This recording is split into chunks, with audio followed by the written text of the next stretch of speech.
Good evening. This is CBC Windsor News live at 6, and I'm Jason Vio. Thanks so much for joining us. Here's what's making news tonight.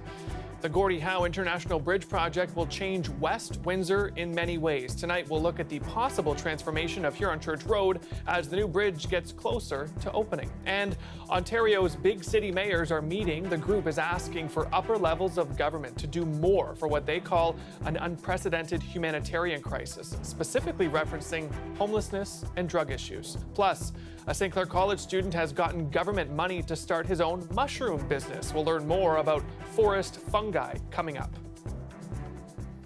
The Gordie Howe Bridge is scheduled to open next fall, and with it will likely come some big changes for Huron Church Road. As the main road leading to the Ambassador Bridge is often choked with truck traffic, many are already starting to imagine fewer trucks along that stretch. The CBC's Jacob Barker now on the transformation of Huron Church Road that's likely down the road. Well, this is a very busy and loud section of road today, but early traffic estimates show that 60% of the traffic that chooses to use Huron Church Road to get to the border today could soon make a new choice to use the Gordie Howe Bridge instead, and that opens up all sorts of new possibilities for this area.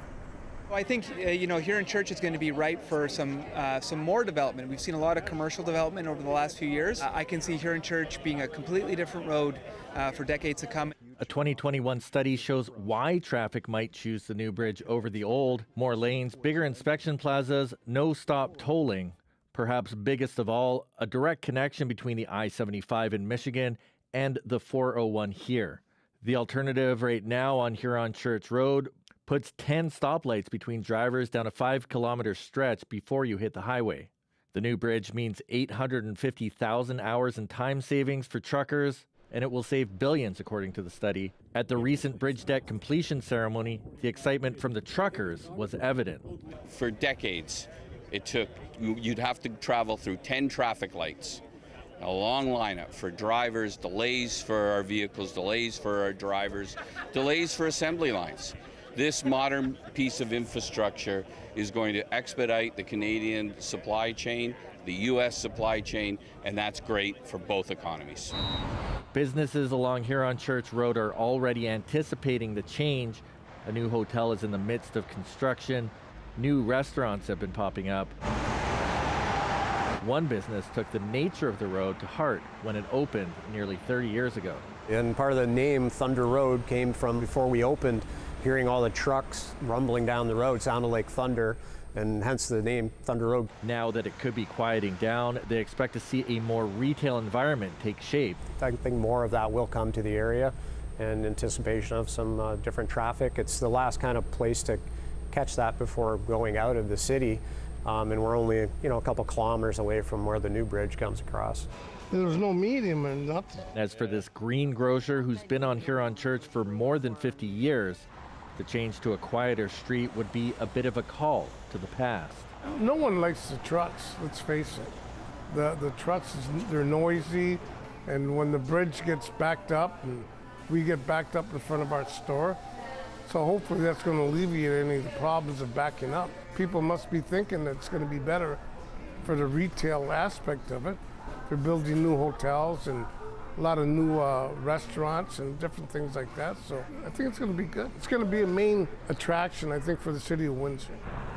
So for now, the echoes of Thunder Road continue past his shop. But with the opening of the new bridge scheduled to happen in just over a year from now, that storm might soon be calming down. Jacob Barker, CBC News, Windsor. Dozens of people are currently protesting outside of an event where former Prime Minister Stephen Harper is the keynote speaker.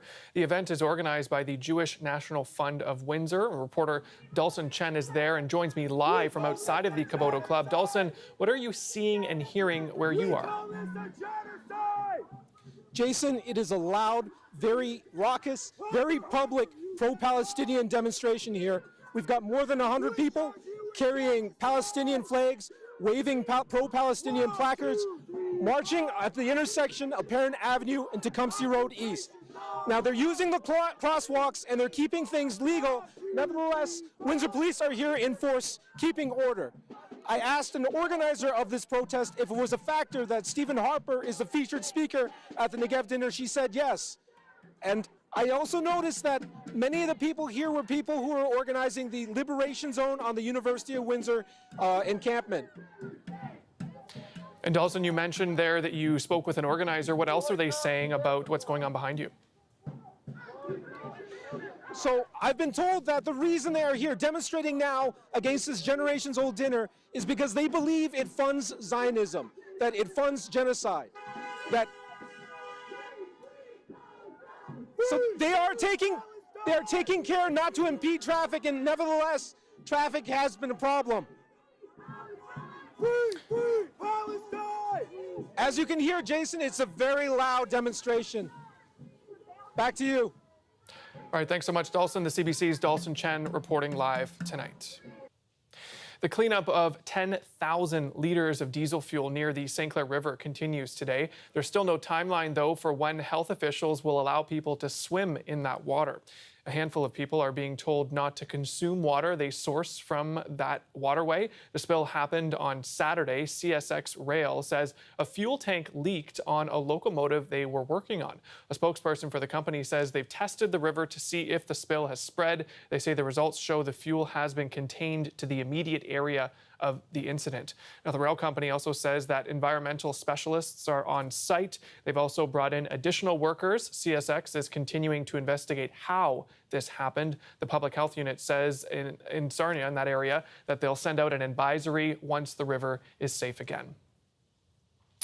A 24-year-old St. Clair College student has turned his hobby of foraging mushrooms into a business venture. He is now growing gourmet mushrooms in his home garage and selling them. Sammy Musa explains how he came up with the idea. My sister and I have been into foraging mushrooms for a couple of years. And then about 2 years ago, I saw a video on YouTube of a guy growing mushrooms out of a bucket. And I like new challenges, so I saw that and I thought it would be something fun and different and challenging to do. So I started it small last year, just grew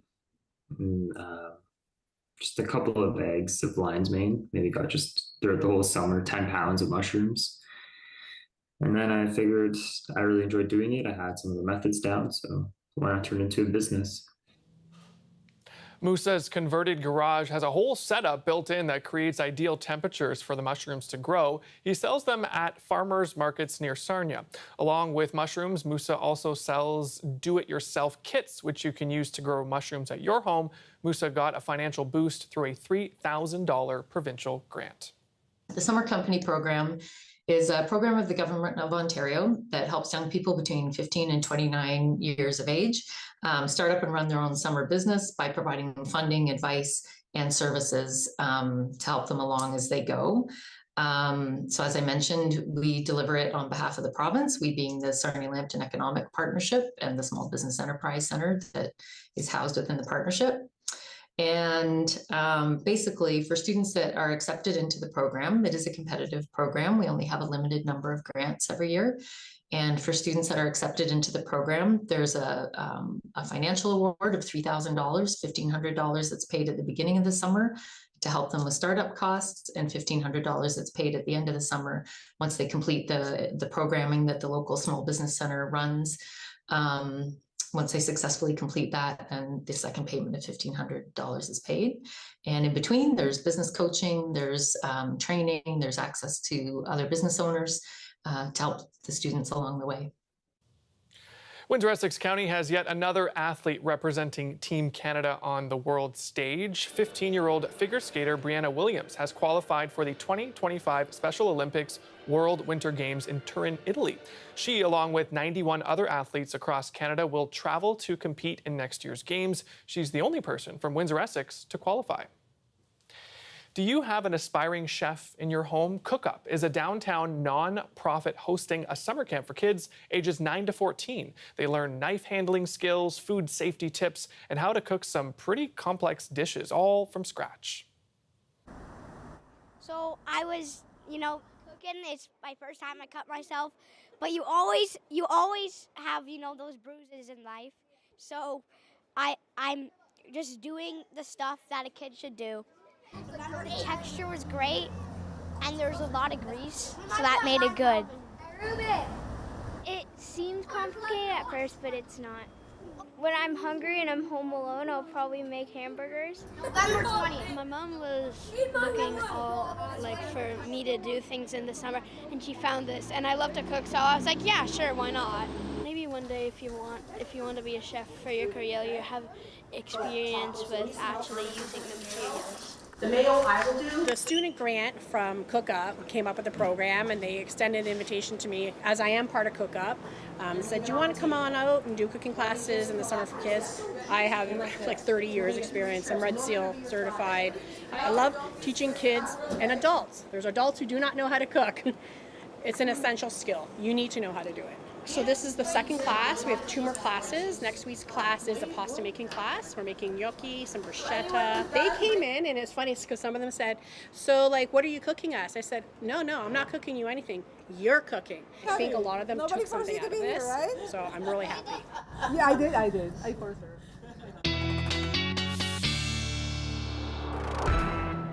Time now for a look at our weather forecast. The CBC's Riley Lachek has all of those details.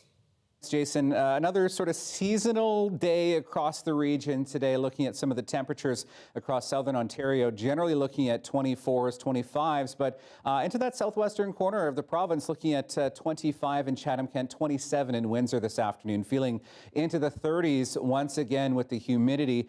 Bit of a change on the way. So we've been under mainly sunny skies today, bit of thin sort of high-level cloud making its way through the region. We do have special weather statements and rainfall warnings for points to the north and to the east as a result of this area of low pressure, the remnants here of Tropical Storm Debbie. This won't have an impact directly on us here in southwestern Ontario. We're looking at partly cloudy skies as we start the day on Friday, mainly sunny even as we get through the first part of the day Friday into the afternoon hours, but it will be the winds that we feel, which I will talk about in a moment. So not much in the way of rain with this low pressure system. But yes, the winds are what we're definitely going to feel as we get through, especially into the morning hours tomorrow. Partly cloudy skies, mainly sunny to start the day on Saturday as well. Slim chance we could see a shower, maybe a thunderstorm as we get through into the day on Saturday. But generally, we're looking at pretty dry conditions as we head into the day on Saturday and into Sunday. So wind forecast, first thing in the morning, looking at winds 20, gusting 40 out of the northwest. Those winds do stay a little bit breezy as we get through the afternoon hours, even looking at winds out of the west, gusting up to about that 30-40 mark even as we get through the afternoon hours tomorrow. So a bit on the breezy side, but not much in the way of any precipitation per se. We do have a chance of some of that rain through London through the evening tonight with the risk of thunderstorms. Most of that rain further to the east and to the north. 18s and 19s through Windsor, Chatham, Kent, and another sort of carbon copy tomorrow from what we saw today. Mainly sunny skies, temperatures 26, 27 degrees, and that's kind of the conditions that we're keeping as we get through the next few days. Fairly seasonal for this time of the year. 24 for Saturday and Sunday, mainly sunny skies. Again, the risk of a thunderstorm potentially into Monday and Tuesday, though, Jason, we're back up to more seasonal 27-degree highs and mainly sunny skies. All right, thanks so much, Riley. We'll have more news coming up for you right after the break. Stay with us.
Mayors from across the province say they're in desperate need of help. Their cities and towns are seeing more people living in encampments and struggling with addictions and mental health issues. And they're pleading with the provincial and federal levels of government to do more to help.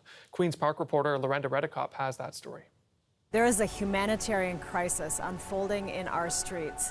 Ontario's big city mayors say towns and cities are overwhelmed with an explosion in homelessness and addictions issues. Their new video is a message to upper levels of government. We can't do it alone. We need the provincial and federal governments to join with us. If they don't get that extra help, they say the consequences will be dire. More people will die in our streets. Unnecessarily. People won't feel safe going to our parks. They won't feel safe going to our downtown business areas. Businesses will close. They call it the Solve the Crisis campaign. The mayors say trying to deal with these issues is costing them millions of dollars, but their only big revenue source is property taxes. They'd like a single provincial minister responsible for this issue instead of the multiple ministries they deal with now. Plus, they want a task force created and money for 24-hour crisis centers. They acknowledge the province and the feds have provided some support. It's not enough. And we have been raising this issue over and over again for so many years, especially when it comes to permanent funding that's known, that has certainty wrapped behind it. They point to some initiatives municipalities are trying, temporary housing and supports to get people out of encampments. They give an example from London. It opened 144 supportive housing units. Evidence around what works is astounding. In one case, an individual had over 200 interactions with police in 1 year. 200. It went down to nothing, such that the police were wondering if this individual had died. They say the key is housing. Often there's an addiction that develops once they're homeless. It often doesn't start with an addiction. The province points to funding it's already added, calling its homelessness prevention supports historic. And it says it's added more money for addictions and mental health services. Plus, it calls on the federal government to do more. That's clearly not enough for the province's big city mayors. They also have a message to the public in their new video. Add your name, say that you care and you want action. The time to act is now. Hoping letters and public pressure could help with their message. Lorenda Redekop, CBC News, Toronto. Israeli airstrikes have hit 2 schools in Gaza City. Palestinian officials say at least 15 people were killed and 30 wounded. Trent Murray has those details and a warning. Some of the images in this report are graphic and may be unsettling to some viewers. Well, the Israeli Defense Forces admit to targeting 2 schools within the northern part of the Gaza Strip. Now, they say that Hamas were using those schools as command and control centers to launch attacks on Israeli soldiers within the area. Now, they are also saying that they took steps to mitigate the risk to civilians, including by using precision munitions as well as aerial surveillance. But Gaza health officials are saying that displaced civilians were sheltering in those schools. Further south in Khan Yunis, the IDF has dropped leaflets warning people to evacuate western parts of the city. Now, this is just days after civilians returned to the area following previous orders to strike.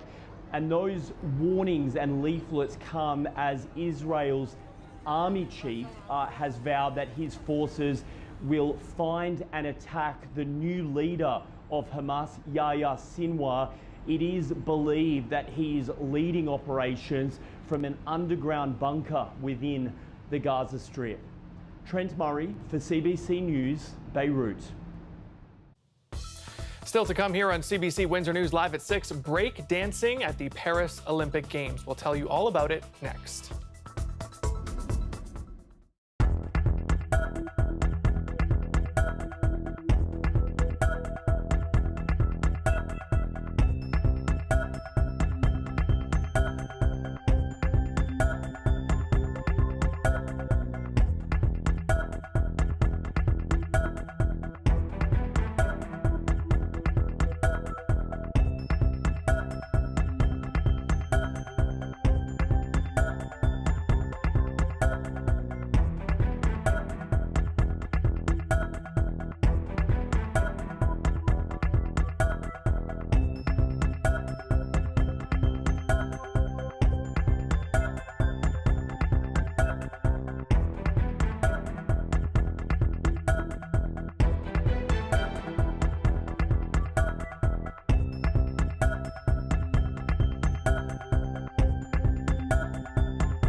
The final days of the Paris Olympics will witness a first in Olympic competition, breakdancing. The women's event is tomorrow, the men's on Saturday. The CBC's Heather Hiscox has that story. The president of the IOC has said the future of the Olympic Games lies in urban sports, the kind of sports that are attracting the younger generation. In fact, Thomas Bach has said the Olympic program has to be like a jigsaw puzzle. There are some traditional pieces, like running, and there are some innovative pieces, like 3x3 basketball, BMX freestyle, and skateboarding. They're all here in Paris in the same venue, recognized Place de la Concorde, joined for the first time by breaking.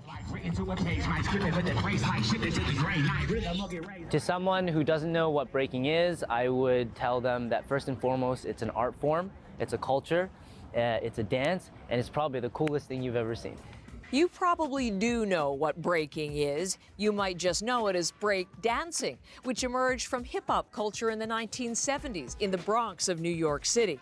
The moves haven't changed, but the format has. In Paris, 16 b-boys and 16 b-girls will compete in solo battles. A DJ spins any music and the dancers improvise to the beat to try to get the most points from judges. It's very subjective, it's a lot about style, so there's not really like a record-breaking thing for us. I think going out there, everyone just wants to win and represent themselves and kind of showcase their style and do it authentically, and that's kind of my approach too. That's Canada's Philip Kim, better known as b-boy Phil Wizard. He's one of the best in the world and a serious medal contender here. Cameras followed him around Paris this week, on the street and in the gym. You think like an artist, but you train like an athlete. And I think I've always done that. I've been working with a personal trainer since like 2017, even before all the Olympic stuff. Being super fit is super important, he says, to pull off the breaking fundamentals. Top rock, freeze, footwork, and power moves, all about to be showcased for the very first time on the world's greatest stage. You know, we're making history as we go. We're literally like creating it. We're paving the road as we go. And to be a part of that is not something I ever envisioned in my life, not something I ever thought I would be doing. And so to be here, it's an incredible privilege. And I'm very honored and very excited. Breaking, according to Phil Wizard, is still a niche sport and culture. He's hopeful kids will see it during the Olympics, fall in love with it, and want to be part of it in the future. As for the sport's Olympic future, strangely, it's already been dropped from the Games before it's even made its debut. It won't be part of LA 2028. So Phil Wizard and the other dancers are going to have to break out their best moves to try to get back on the program for Brisbane 2032. Heather Hiscox, CBC News, Paris. And there were more medals for Canadian athletes at the Paris Olympics today. The first came amid the drama and strain of weightlifting.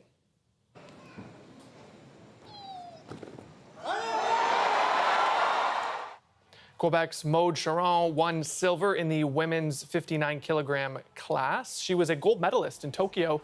In Taekwondo, Winnipeg's Skylar Park took the bronze medal, Canada's first in Taekwondo in 16 years. And today's action set the stage for more Canadian excitement. Sarah Mitten secured a berth in the women's shot put final. And in women's beach volleyball, Brandy Wilkerson and Melissa Humana Paredes advanced to the gold medal match. Well, that's it for us here at CBC Windsor News live at 6. Thanks for watching. Don't forget, for news, though, anytime, you can head to our website, cbc.ca/Windsor. Have a great evening, and looking forward to seeing you back here tomorrow night.